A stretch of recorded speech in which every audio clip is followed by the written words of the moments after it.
This is the Joe Gaither Show on BamaCentral.com.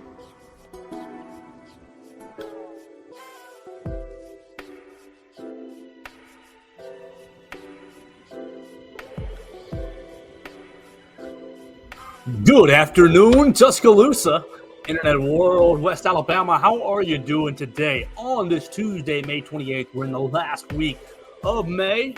Getting ready to turn it over to June. I want to say thanks to everybody who's watching us on Facebook, Twitter, and YouTube. You're watching us at Joe Gaither 6. You're watching us on the Bama Central YouTube channel if you like that, or you're listening to us on Apple Podcasts, Amazon, or Spotify, wherever you get your podcast.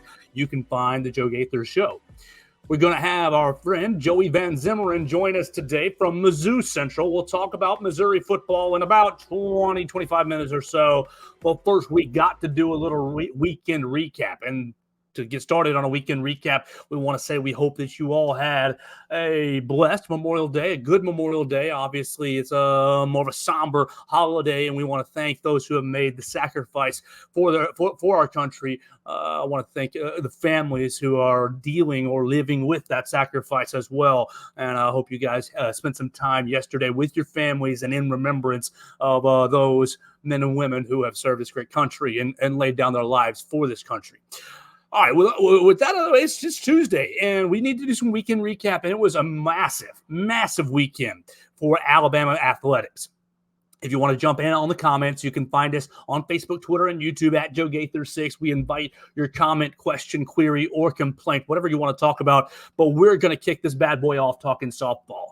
I have been up and down on softball season this year, much like probably you have been watching this team. But surprise, not a surprise if you're in the softball family, if you're on Team 28. The ladies went to Knoxville and defeated the Tennessee Volunteers to make their 15th College World Series. We just got back from the airport. We're going to have some video loading as we speak on BamaCentral.com, on Bama Central's YouTube channel. It actually looks like it's still loading there. My dashboard looks a little funny. We'll find out what's going on with that after the show. But we heard from Patrick Murphy, we heard from Caleb Beaver, and we heard from Kinley Cahalan at the airport as the ladies and the team is getting ready to fly to Oklahoma City. Patrick Murphy saying, we're one of 3 programs that have been to the World Series more times than we haven't. 15 times they're going to be going to the World Series. And look, I didn't expect it. I thought going up to Knoxville that it was going to be a huge challenge, especially offensively. And it was. It absolutely was. On the Friday game, look, we had an episode that ended right towards the start of the Friday game where Alabama jumped off to a nice little lead. But same old story, same old song and dance, my friend. Late in the game, a little bit of an error on Callie Havlin in second base. You get an extra base runner, boom, home run, 3-2 Tennessee, and it looks like, oh my gosh, it might be a short weekend. Because really, look, Alabama played marginally better than Tennessee in the first game and should have won that first game. And if you win that first game, you've got all the pressure on Tennessee, who was, the 4th overall seed in the tournament, where Alabama was the 14th seed. And Alabama had lost the series to Tennessee earlier in the regular season. We covered that. During the week, getting loaded up. But the ladies came back on Saturday, and what a marathon. 14-inning marathon. Oh, my gosh. Absolutely just gritty, gutsy. I don't know what you want to call it. Absolutely just refused to die on Saturday, going 14 innings, winning 3-2, flipping the score on them. And it's just... Look, I'm sitting there this Saturday about the 5th, 6th inning. I'm like, okay, the game's almost over. I'm going to go get ready to do my exercise and, get into some other things for the day. And middle of the 7th, I said, you know what? I'm just going to put this on in the back where I'm exercising. And I got all the way through my exercise and the ladies were still playing. Caleb Beaver, 160 some odd pitches on Friday, on the Saturday day, and just dominating the circle. The pitching staff has been incredible basically all year long. Obviously, you get a couple blips here on the radar here through the season when you play as many games as they played. What's the record now is 38-18. So what's that? Roughly, that's 48 plus 8 is 56 games. 56 games, you're going to have a couple blips with the pitching staff. But the ladies have been absolutely nails inside the circle all year long. And it was that again on Saturday, Sunday, and really on Friday as well. I mean, you give up the 3-run homer and you lose the game on Friday. Look, one little mistake and bam, it cost you the game. That's what's been so frustrating watching this Alabama team this year is, the pitchers have performed and played so well. Oh, great. Awesome. Great. Another great performance from Caleb Beaver and Jocelyn Brisky, and everybody's pitching in and really holding it down on the defensive end. Oh, but one little mistake cost you. Oh, you walk a batter, you hit by a pitch, you walk a batter, you have an error, and then a 3-run homer. And it's like, oh my gosh, all the hard work has been basically unraveled. But the ladies, unbelievable. On Saturday, just hung in there, never say die. You go 14 innings, basically a doubleheader, two games in one for the result to go 3-2 and force a, if necessary, third game. And honestly, through the game 1 and game 2, I mean, yes, the scoreboard said win one, lose one. But if you watch the games, Alabama played better than Tennessee in both of the first 2 games. And then that third game, Sunday, I mean, drama through many, many layers. They come out, oh, bam, you have strikeout, and then you get 2 hit by pitch. And basically, Riley Valentine comes up and mashes a big old grand slam. And from there, I mean, you look at the final score, that's it, basically. 4-1, right? 4-1. Tennessee was able to get 1 run back late in the game. I believe it was in the 7th inning. But you have a huge rain delay. 3 hours. And I mean, Alabama softball, no stranger to rain delay. 3 hours in delay in the locker room after mashing a grand slam, getting 4 runs up in the first inning, which is a huge accomplishment for this softball team. And you go into rain delay. And what happens in the locker room? Oh, you've lost all your momentum. Everything is kind of fizzling. But no, Jocelyn Brisky comes out, the freshman, and basically shuts it all down through 6 and change innings. And Caleb Beaver comes in and closes it out. And the ladies upset the Tennessee Volunteers and go to their 15th College World Series, and they're going to be playing on Friday, I believe, is let me see, broadcast schedule, daily schedule. That's what I want right there. They're playing on Friday, right? Austin Regional. Nope, we got to scroll on down. We don't want the regionals. We want, this guy. They're playing Thursday at noon on ESPN. They're taking on UCLA. You got Alabama, UCLA. You got Duke, Oklahoma. You got Stanford, Texas, and Oklahoma State and Florida. So there's some loaded teams. Obviously, your eyes go right to Texas and Oklahoma as pretty much the favorites. And then you see fellow conference member Florida there. What? You want to count it as 2 SEC teams or 4 SEC teams making it to the College World Series? But here you are. If you watch the story arc of the season, there was no way that this team makes it. The offense was just too inept.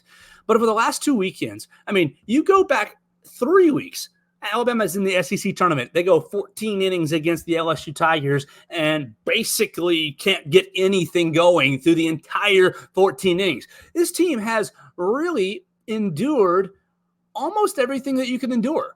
Oh, we have no offense. Oh, the pitchers have injuries. I mean, Coach Murphy talked about it today, the injuries that they sustained through the year, the surgeries that they sustained through the year, and to have the whole lineup back in action is really a testament to their character.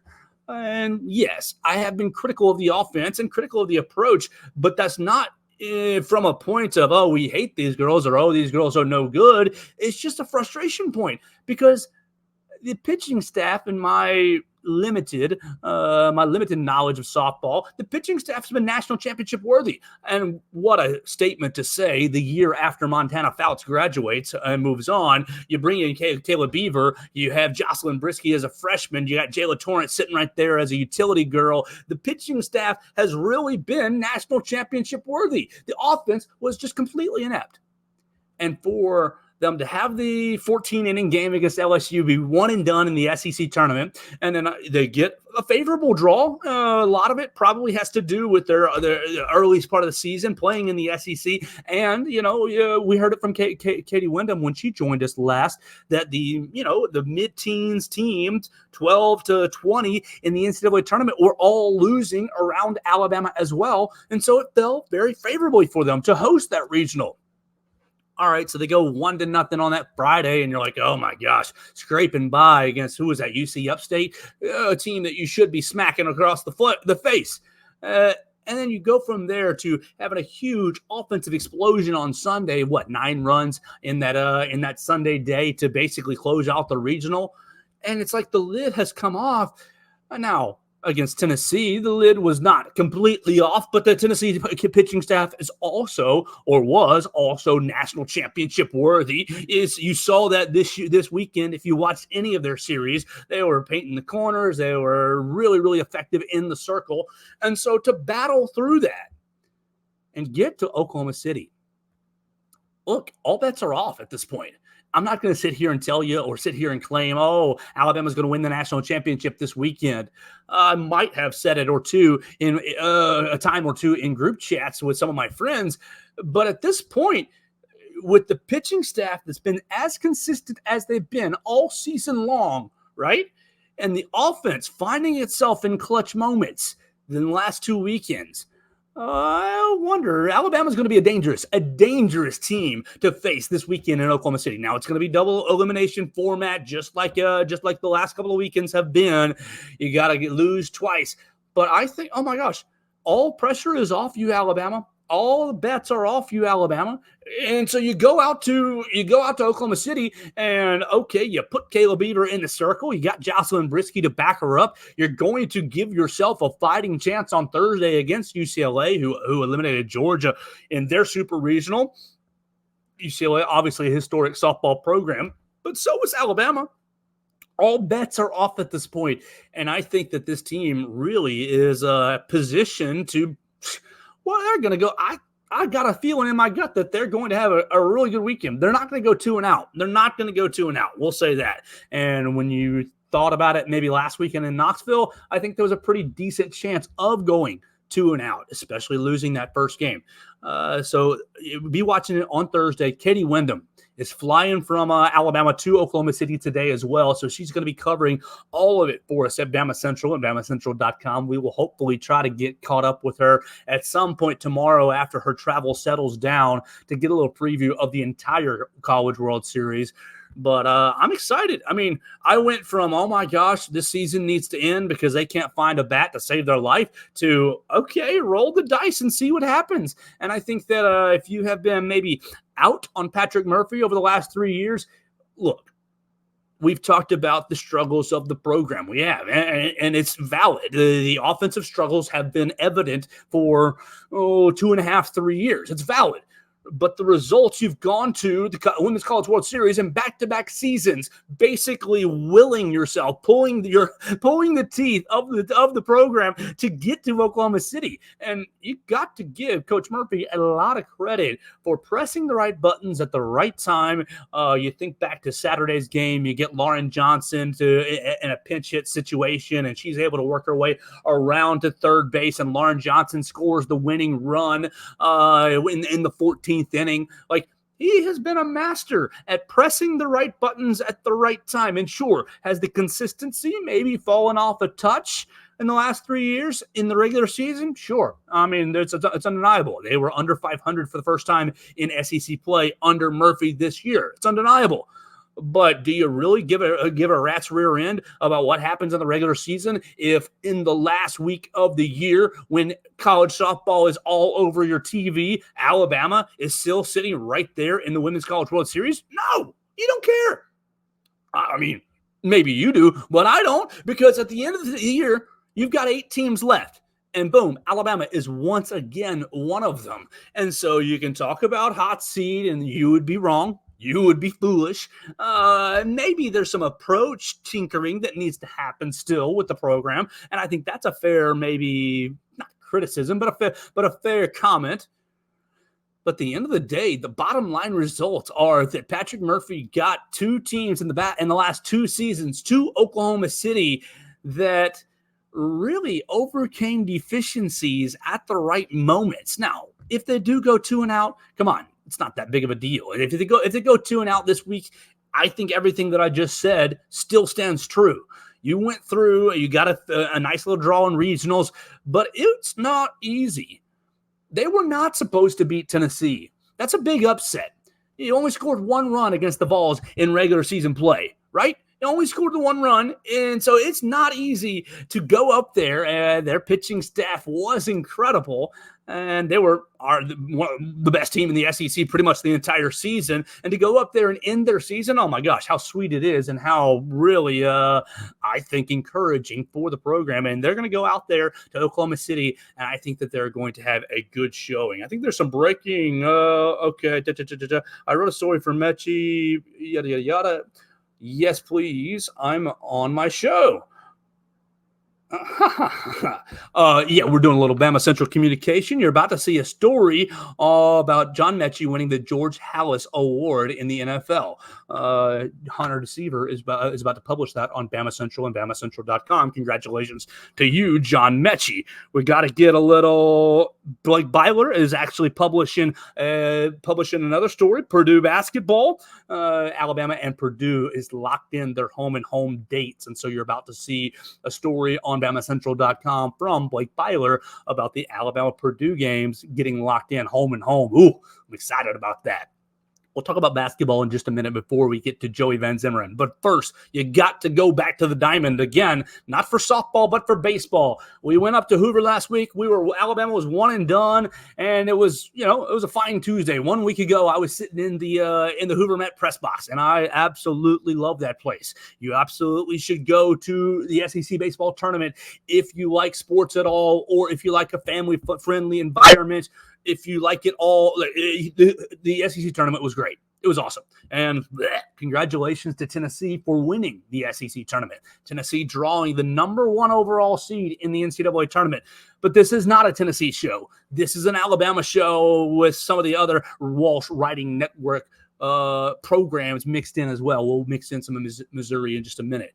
Alabama baseball goes into Selection Monday and we were talking on the Joe Gaither Show that Alabama was going to get a 3 seed, that Alabama had fallen pretty comfortably and securely into the 3 seed. But no, Joe Gaither doesn't know what he's talking about. Alabama draws a number 2 seed in the NCAA tournament and is not going to Norman, Oklahoma per Division I baseball's prediction. No, Alabama's going to Tallahassee. They're going to go down to play Florida State.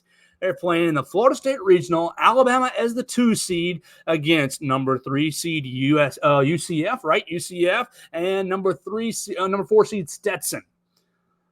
And honestly, I like the draw. I mean, you don't have to go out to Oklahoma. That's a first. That's a positive. Tallahassee, not that far away for the Alabama baseball faithful that want to be a part of supporting the program. Not that far away. You play 2 games against Florida State in fall ball, so you're a little bit familiar with them. Obviously, massive changes. Fall ball is not it's not a 1-to-1 carryover. Obviously, there are some changes, but you've seen some of these pitchers before. Several months ago, was that September, October that we were at Sewell Thomas Stadium? Yeah, mid-October that we saw some of those fall ball games, and Alabama played well against Florida State in those games. Obviously, Florida State got the hosting bid and got the hosting slot because of their strong season, but you're not in a terrible position, I think, if you're the Alabama Crimson Tide. And I think that this weekend's going to be really a chance to, if you can pull off an upset. I mean, you're playing UCF first, right? You're playing UCF first, and that's going to be on the Friday, I believe. Let me make sure I'm correct on that, as my schedules are all a little bit wonky with the 3-day weekend. Alabama and UCF is Friday at 5:00, and you're going to be able to watch it on ESPN Plus. We'll have coverage for it. Kim Rankin and Will Miller will be all over the coverage for us at BamaCentral.com if you just want to check it out on the internet. But 5:00 against UCF. You win that first game, and you're rolling into Saturday, probably playing, let's see, Florida State will play Stetson. The two winners will play. You're probably playing Florida State on Saturday. Yeah, it's going to be a tough environment, and they're the home team and the favorite. But you get to Saturday 1-0 after beating UCF. You're rolling the dice, baby. And I like this team's mindset. Look, what does 2 weeks worth of not really playing? I mean, yeah, you played last Tuesday, so now you're on 7 days. You're going to get basically 10 days off. And we talked about it on the program on Wednesday after Alabama was eliminated that I felt like the arm situation, particularly the starting pitching arm situation, was a little bit troublesome.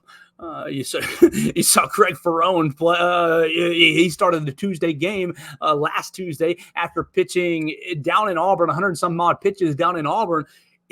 Look, would you have liked to have a better showing in the SEC tournament? I think absolutely. I think undeniably you would have liked to have gotten to the double elimination portion. We talked about that being a threshold that Alabama should have reached. But on the flip side, you got yourself 10 days rest. You got yourself a favorable draw. You didn't earn a 3 seed. You earned a 2 seed, basically on the respect of the RPI, the respect of the conference. And look, Alabama played pretty well. I mean, under a first-year head coach who dealt with a lot of transition. So you get a number 2 seed to go down to Tallahassee. And right here, once again, you just roll the dice and you see what happens. I like Alabama's matchup against UCF. We'll try to get Will Miller or Kim Rankin to join us to talk about this weekend series. And we'll get really excited about Alabama on both sides, the softball and the baseball, as the Diamond Sports are coming to a head. Last thing for us on the Alabama side is really basketball related. You guys know we love basketball on the Joe Gaither Show. And we're 24 plus 9, 24 plus 8 is 32. You're about 32, 33 hours away from a Mark Sears and Jaron Stevenson decision. And I think both decisions are coming down to the wire.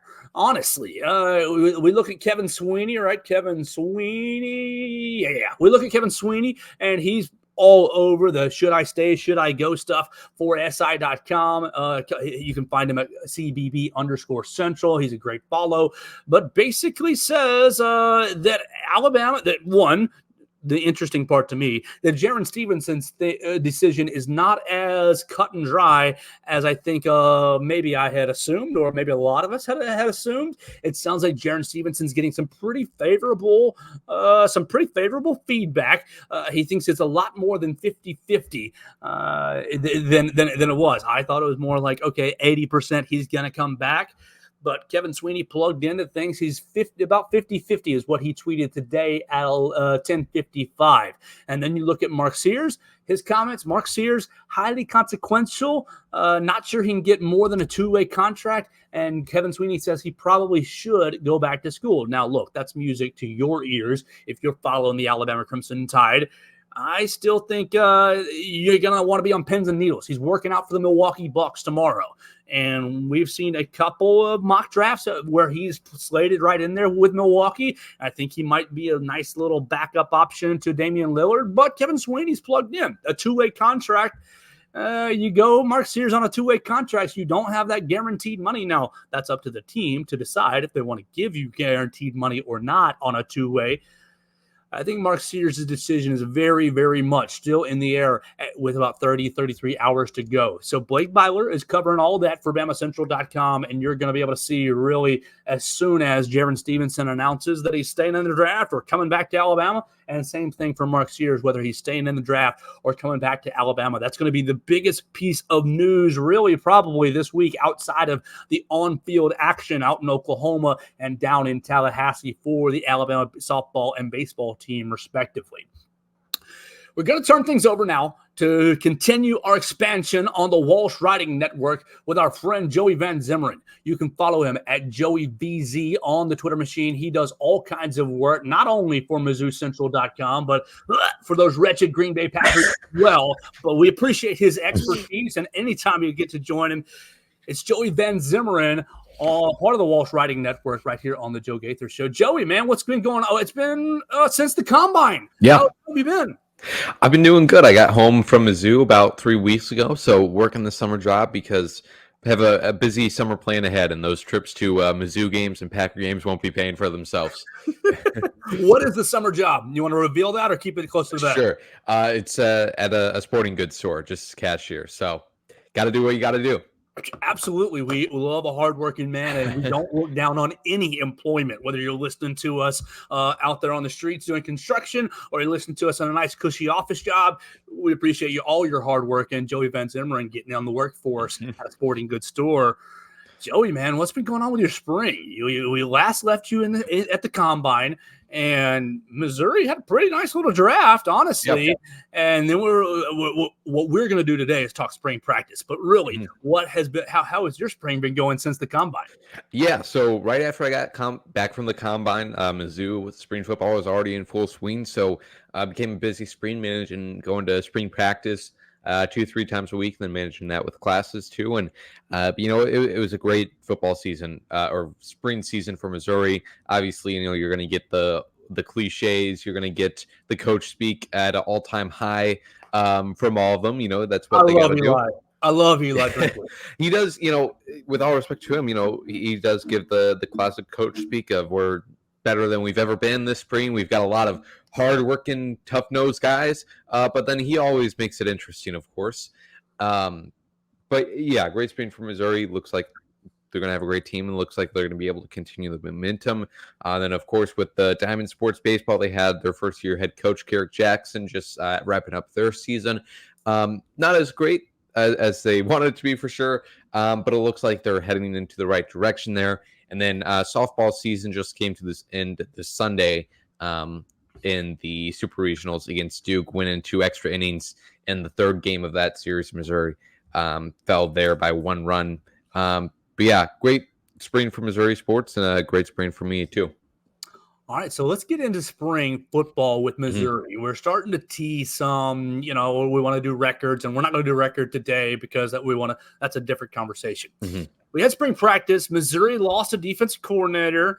Eli Drinkwitz made a hire. You've had, I'm on 24/7 Sports right now, 15 incoming transfers. Yep. So that's where I want to start with the transfers. I'm going to just read some off, and I want you to identify maybe your biggest, your favorite, your most impactful. I just would take this in any direction. You got Corey Flagg out of Miami, linebacker. Chris McKellen, defensive lineman out of Florida. We're getting a Georgia State running back, Marcus Carroll. We're getting a Clemson cornerback, Toriano Pride Jr. We love that name. Zion Young is an edge rusher from Michigan State. Drew Pine from Arizona State. Darius Smith from Georgia, an edge rusher. We love getting Georgia transfers. Appalachian State, Nate Noel, running back. And then you get a linebacker, Brady Holtzman from Wyoming. Caden Green from Oklahoma, offensive tackle. You got to get those tackles. Sterling Webb, defensive lineman out of New Mexico. Marcus Bryant, a tackle from SMU. Eddie Kelly, defensive lineman from Georgia Tech. Jeremiah Beasley from the national champions, linebacker from Michigan. And a week ago or so, and this was somebody that Alabama was familiar with, Khalil Jacobs, South Alabama linebacker. So you load it up in the transfer portal. That's basically a full recruiting class. What do you like about them, or who's going to stand out and who's going to make some plays for Missouri this year? Sure. I mean, the main thing that stands out to me from those names you listed off is just all the linebackers they recruited, and specifically really the inside guys that I'm really excited to see how the new defense coordinator, like you mentioned, Corey Batoon, is going to use him in his defense. The system he's going to run is a 4-2-5, just like Blake Baker, who is Missouri's previous coordinator. But obviously, correct. But there's obviously going to be little tweaks from coordinator to coordinator, even if they're running the same scheme. And one of the things that Batoon is bringing along with him is this joker role that he mentioned at the start of camp. And that's basically just kind of that hybrid. I'm not too familiar with it, but the way he described it is that hybrid of a guy, basically who can rush the passer and then also drop back in coverage, and you have no concern with him doing either. He can excel in both, and it really makes it difficult for a quarterback to read the defense, especially when you have these quarterbacks that are a little more inexperienced. Makes it difficult for them to predict what the defense is doing. Allows them to do some creative stuff. And so Khalil Jacobs is one of those guys that can do that. Darius Smith and also Corey Flagg, the linebacker from Miami. Really just all very versatile athletic guys. And we saw in spring practice they were running Brayshawn Littlejohn, who is an incoming freshman. They were running him there, and then also somebody else whose name is escaping me right now. But I think it's going to be not only a competition there, but also not so much of a set in stone thing. I think they're going to try out different guys there, especially with all the transfers they brought in. I mean, they've always recruited not only through the transfer portal, but through their freshman class, just very versatile, athletic guys and not traditional hard-hitting linebacker. So I'm excited to see how those guys are used in Batune's defense, like I said, just with their versatility. Some other guys that stand out are Toriano Pride. He's a St. Louis guy. And really, with this transfer class, you can tell that there was a few guys on Missouri's radar that they wanted to recruit out of high school, especially the St. Louis and Kansas City guys. Eli Drinkwitz has made it such a mission to lock down those borders. And they recruited quite a few of those back now. And I think that'd be interested. I'm interested to know just kind of what that process is like. It's almost becoming like the NFL now. I mean, in many different ways, but also just with how you have to recruit and how you have to keep tabs on your players. Because all the time you see with NFL teams, they'll have guys that they really like on their draft boards, and then 2 or 3 years later, they'll become available in free agency and they'll instantly sign them. And I think that's becoming pretty similar here in college football. And so Toriano Pratt is one of those guys from East St. Louis, was teammates with Luther Burden. I would think they overlapped at some point in their high school career, but a 4-star recruit, just an incredible athlete, competed in track in high school as well. Missouri really needed to fill in some more cornerback depth after losing both Chris Abrams-Drain and Ennis Rakestraw in the draft. And then finally, another Kansas City, another Missouri guy, this guy Caden Green from Kansas City. He was a 4-star recruit. He had 5 starts in his true freshman season at Oklahoma. And I know one of the things we're going to talk about later on is the most exciting matchup in Missouri's season. And that game against Oklahoma is definitely catching my eye, because Caden Green was one of them that kind of started, or I guess reignited this rivalry between Missouri and Oklahoma. So great to have him here too.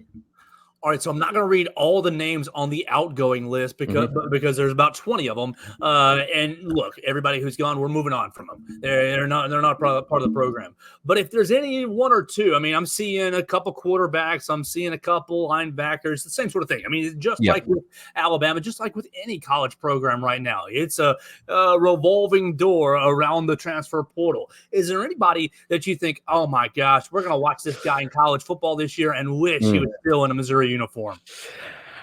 Yeah, maybe not this year. But I do think one that stands out and is somebody to watch down the line is quarterback Jabari Johnson. And I need to look where he transferred to Oregon State. He was a 4-star quarterback. Spent his freshman season as a redshirt for Missouri this past year. I don't think Missouri is going to be reeling too much from the loss of him, with all due respect to him, but they've been able to recruit quarterbacks. They have Matt Zollers coming in next year, one of the top recruits in 2025. But I will be interested to see how his career goes. They did have to recruit another quarterback, Drew Prine, out of Arizona State, to replace that depth, especially with their backup, Sam Horn, undergoing Tommy John surgery. Another guy, I mean, the other two, the 3 big losses that I highlighted, guys that saw playing time last year, was edge rusher DJ Westflack, inside linebacker Damian Wilson, and then offensive guard EJ Domo-Ogar. But I do think Missouri replaced those guys fine and more with their losses in the transfer portal. All right, so I want to ask you about Brady Cook. Brady Cook kind of really jumped onto the scene. Well, he was already there, but he really had a strong year in 2023. Yes. And what do I have him for? I have him for 3,000 yards passing, ranked 8th in a single season for Missouri. Really had a good year. 157 passing efficiency. He was the catalyst behind the Missouri offense. What do we think about Brady Cook taking a step forward and becoming, I mean, you look across the conference, there's a lot of good quarterbacks, but as a whole, the quarterback class for the NFL, not really that favorable. What do you think about Brady Cook taking a big step forward and at the end of the year being in that, this guy might be a first-round pick. This guy might be one of the top, 8, 7 quarterbacks in college football. Yeah, I mean, it sounds crazy talk for Brady Cook be in the first round of the draft, but also a year ago at this point, I mean, the NFL drafts in general, Knicks? kind of like sounded like a far shot for Brady. But yeah, I mean, he did really have an impressive year this past year. And I think going into this year, an interesting storyline to watch will just be how much more confident he is right away. I mean, the whole team pretty much seemed to have his back last year in the offseason, but you got to think the fans didn't.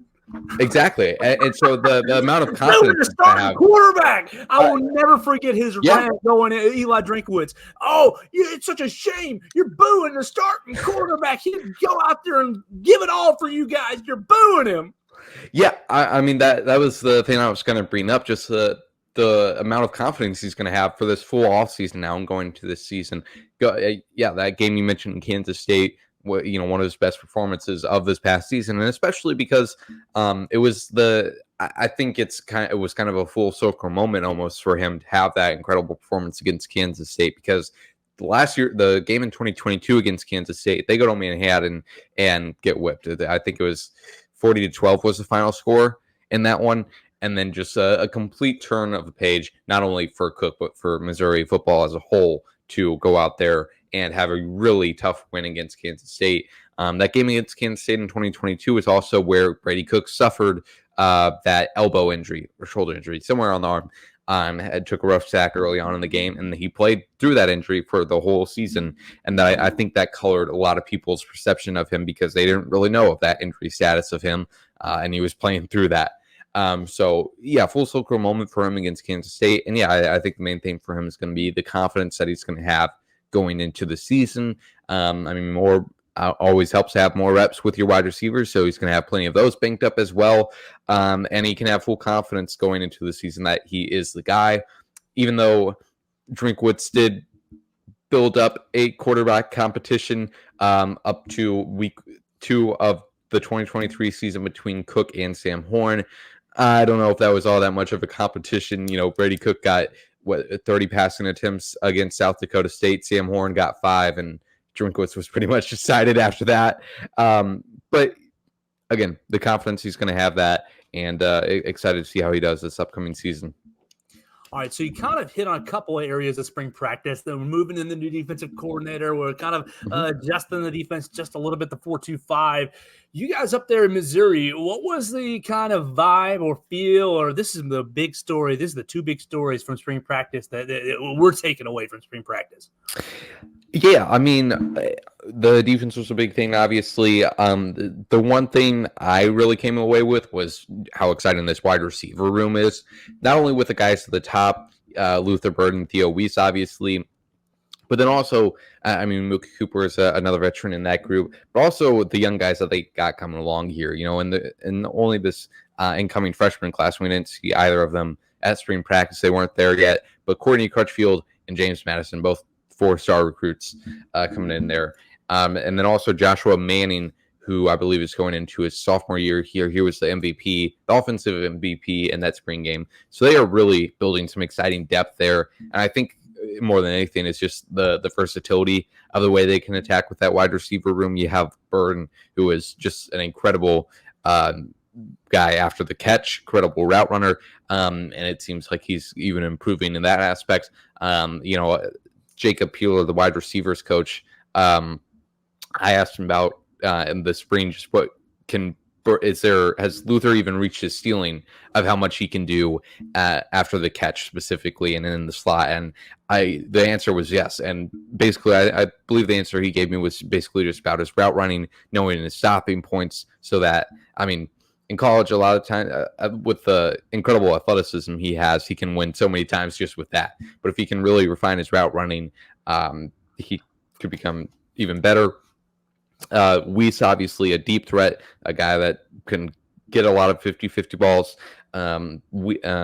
Cooper, really fast, shifty guy. And then, like I said, all those young guys you got coming in, it's going to be really exciting to watch them. All right, so at the end of the year, and we've covered this before on the Joe Gaither Show, we're talking to Joey Van Zummeren of MizzouCentral. Make sure you follow him at JoeyVZ_ on the Twitter machine. The end of the year with a huge, it's a great year anyways, but a huge win over Ohio State. So let's take a conversation in 2 different ways. The first step, or the first side is, how does Missouri continue the momentum and really take that step into maybe that top 4 or 5 in the SEC? Because, golly, the SEC is going to get a lot harder. Yep. But the other side, if they don't, if Missouri is unable, like if last, I mean, I don't want last year to be a fluke for you guys because it's a lot of fun to cover good teams. But if it was a fluke and Alabama and Missouri does take a step back, what do you think the reason it will be that they take a step back? I think it's the same answer for both, Joe, and that's really just the team is going to make or break on just the leadership and the culture they're able to either sustain or is going to fall off this year. And that was the big difference from 2022 and 2023 that we heard from a lot of players. And, you look at the difference between the 2022 and 2023 team, and obviously they needed a year of experience. That was Brady Cook's first year starting. You had Luther Burden, who had a lot of hype coming out of East St. Louis as a 5-star. They needed to get more experience. But they really, it's not like they had too many newcomers in 2023 that completely changed everything. And it was really just the leadership. And Darius Robinson was a fantastic guy to talk about about this. A lot of Cody Schrader at the Combine called Robinson the greatest leader he's ever been around. And so Robinson really knew what was going on with that. And he said after the game in Kentucky, which was week 6 in Lexington, and Darius said after that the big difference between 2023 and 2022 for Missouri was just the culture and leadership. He said something pretty blunt, like there was guys in 2022 that just were not about the team, guys that did not want to be there. And that Robinson, along with the other veteran leaders on the team, realized that they needed to step up. Took the cliche. I don't know if you'll understand this reference, but like the TikTok sports meme of "Coach is right, guys. If we want to win, it's on us." And realizing the step forward they needed to take in the leadership department, and they absolutely did that. Created this culture and created this buy-in. And I think. Specifically when you're looking at a program like Missouri that doesn't have the automatic culture like you guys do at Alabama of having this winning history and recent memory, having to create that buy-in, having to have everybody play with that chip on their shoulder that they did with something to prove mindset. They really created that, and I think they're going to have to do that again this year. They lost quite a few leaders with Javon Foster, Darius being one of those, Cody Schrader, Rakestraw, and Chris Hamstrain, like I mentioned, Jake C. Carlisle, the safety as well. So they're going to have guys step up. And I do think, looking at this roster, I have no doubt that they have the guys to be able to do that. I think Chuck Hicks is one of them. He is a veteran inside linebacker who will be probably starting this year. He got a lot of playing time last year with Tyron Hopper and Chad Bailey both being out with injury. He's a guy that's gotten a lot of praise for being a great leader. I think Brady Cook, too. He's obviously, like I said, had the support of his team going into last season, but now, again, that confidence, and I think as a quarterback, you're kind of always growing as a leader, and I think he's going to take a step forward in that as well. And then an interesting name with this, I was looking at the running back room, and they have a few guys like Tavares Jones, who they recruited and has been in their program for a few years now, but they don't really have somebody who has gotten a lot of playing time to be able to lead the way. You have Marcus Carroll and Nate Noel, like you mentioned earlier, coming in, but who's actually done it? And they don't really have that right now. I do think it'll be interesting. One of the guys that I wouldn't say have my eye on, but just wanted to write down and mention was Christopher Cray, who is a name you've probably never heard of and wasn't a name I even heard of until this spring. He was voted as one of the team captains for the spring game. And so the next day at press conferences, I was talking to all the reporters, like, we have a interview scheduled with Chris Cray, like, what are we supposed to ask him? Who is this guy? And so we just started asking. It was first Curtis Looper, the running backs coach. We talked to him, and we were expecting just, we knew he had played a little bit of special teams, so we thought he'd just say, he's, all about the team, whatever, not afraid to play special teams. And Coach Looper goes up there and gives us incredible praise for Chris Gray, saying that he was actually the leader of the running back room and not Cody Schrader last year. And what he meant by that, Cody was obviously a leader, has uses his voice at the right times. But Cray really is almost a baby. Saying he's a babysitter seems a little bit patronizing, but really keeps everybody on tabs. A father figure. Sure. Yeah. I mean, he works a construction job in the summer. So, like, he does it all. And so I was interested to hear that. And I think he'll do good, especially with those 2 new transfers coming into the running back room, showing them the ropes. This is how we do things here. And then also, I mean, I think just the special team staying alone. Missouri didn't have a problem last year with getting guys play special teams, but that is a big thing. And I think really plays into creating that buy-in again of you have to be all about the team. So, that's my answer right there. It's all going to come down to the leadership, culture, and buy-in they're able to create in order to create that momentum. All right, so on that note, you're on the inside up there in Missouri, and look, the outside perspective of Eli Drinkwitz, I like him just because I think he's fun. Mm-hmm. But the outside perspective is this guy's a clown. This guy's not serious. Mm-hmm. This guy, is he really an SEC coach? Well, last year's results, I mean, come on, they speak for themselves.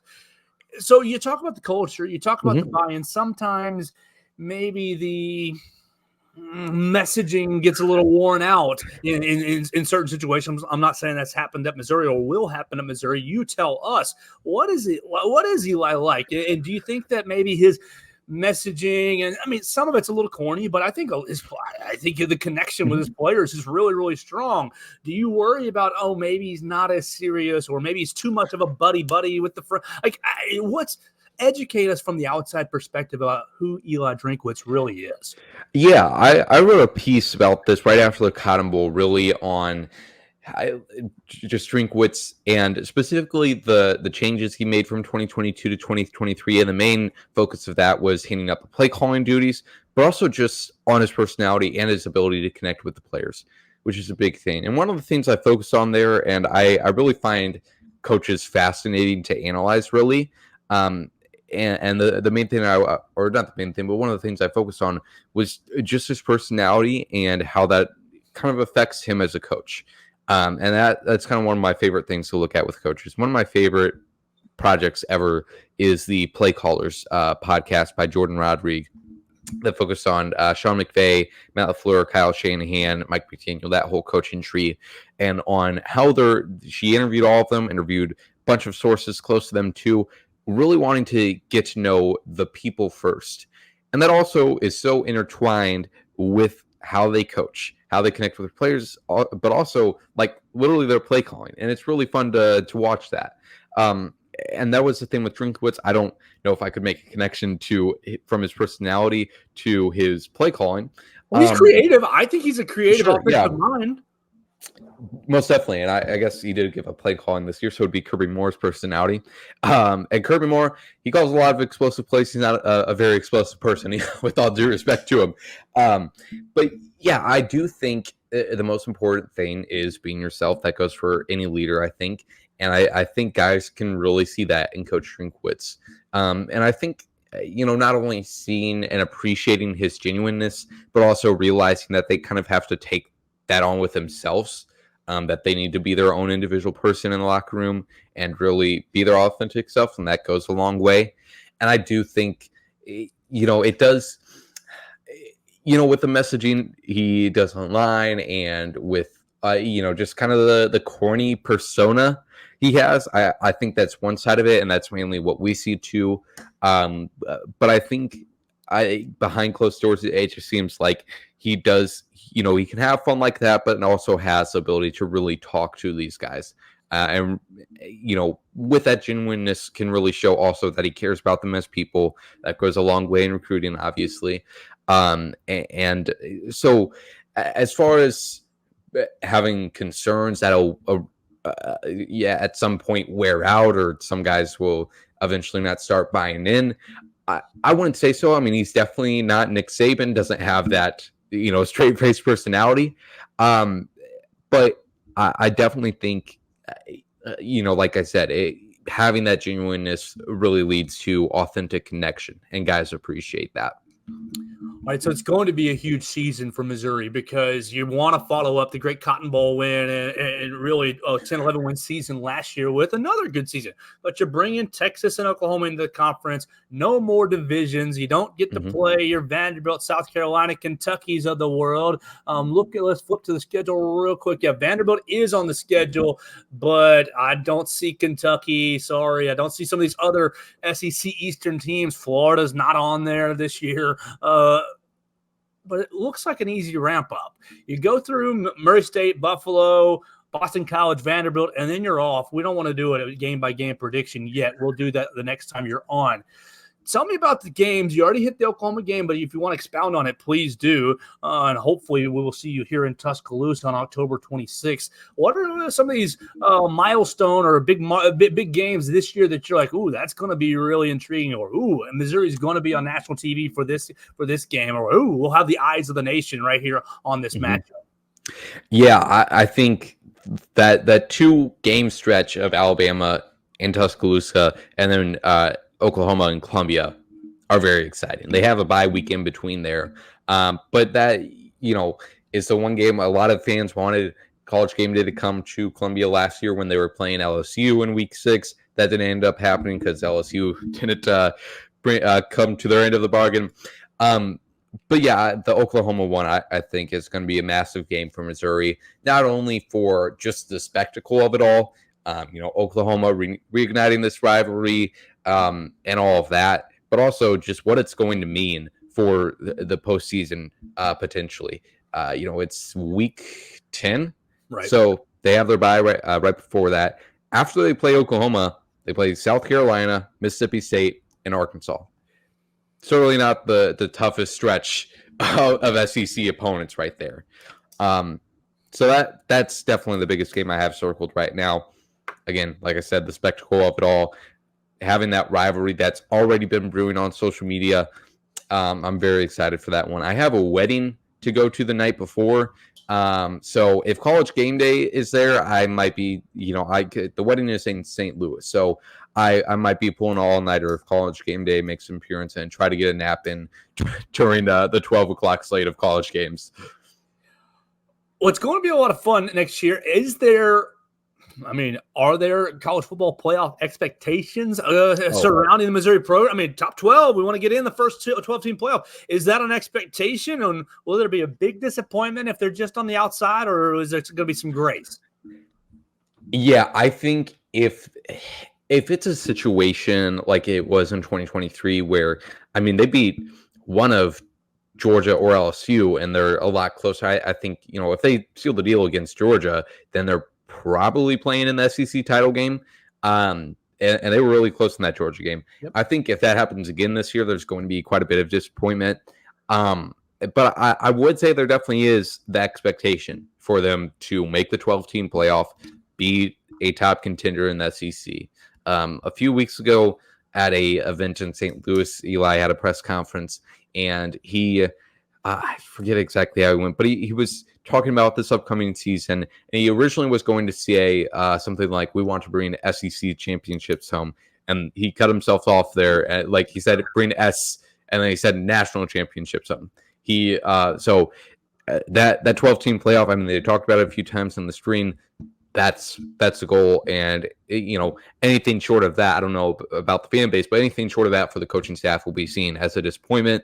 Especially, obviously, if you're a good program, you're going to be constantly recruiting good players, but this will likely, unless Luther has a freak injury, probably be the last year you have Luther Burden on the team. Probably last year you have Theo Weiss on the team.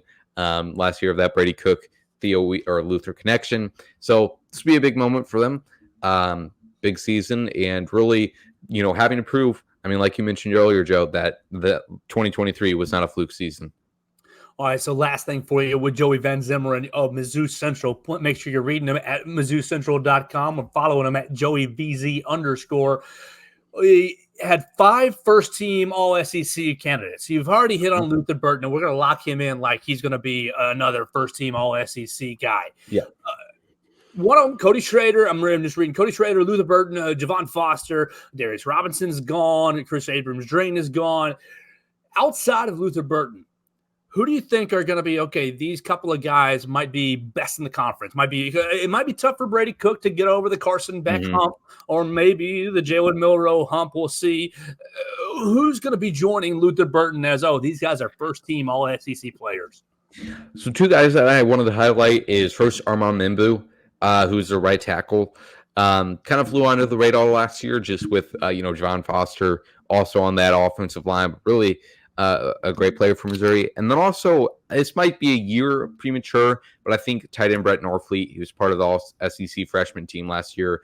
And I was going into last year, I don't know if it was just the St. Louis bias in me, but he was one of the players I was really excited to watch in his freshman season.